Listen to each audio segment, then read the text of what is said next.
Good morning guys. So ang report ko for today is affine transformation. So define natin kung anong affine transformation.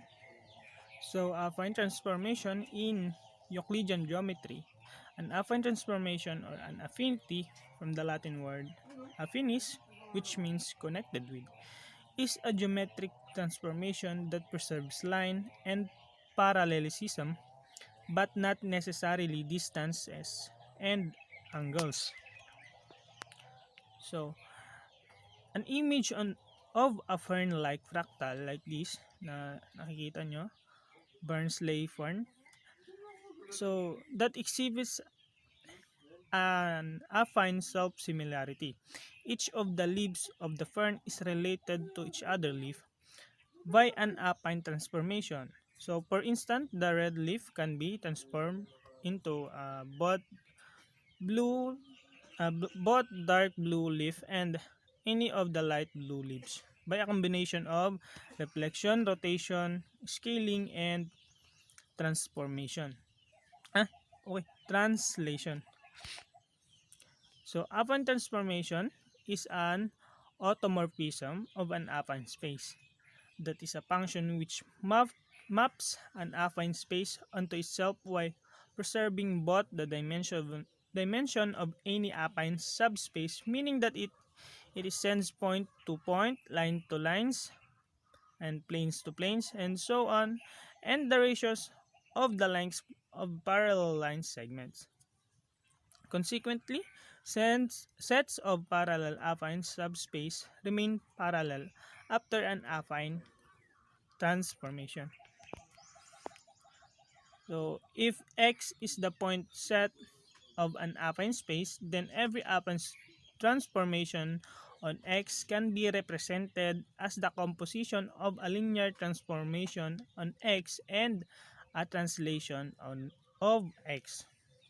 So, unlike a purely linear transformation, an affine transformation need not preserve the origin of the affine space.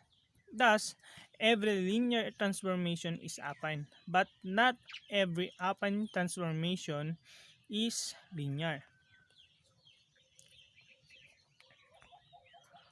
So, for example, of affine transformations include the translation, scaling, homotopy, similarity, reflection, rotation, shear mapping, and composition of them in any combination and sequence.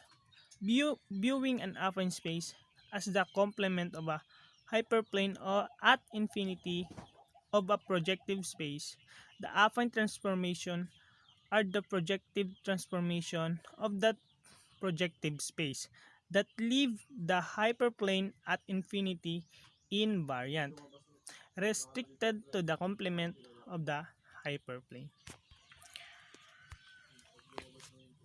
So, a generalization of an affine transformation is an affine map or an affine homomorphism or affine mapping between two potentially different affine space over the same field K. So let the set of X, V, and K and set of Z, W, and K be two affine space with X and Z.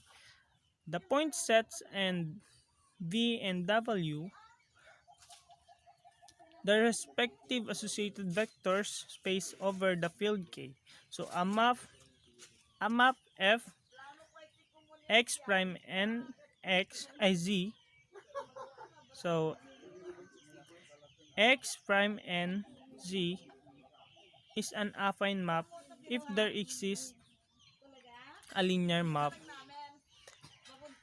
MF V prime and W such that X minus 1 is equal to Fx minus Fy for all xy in X.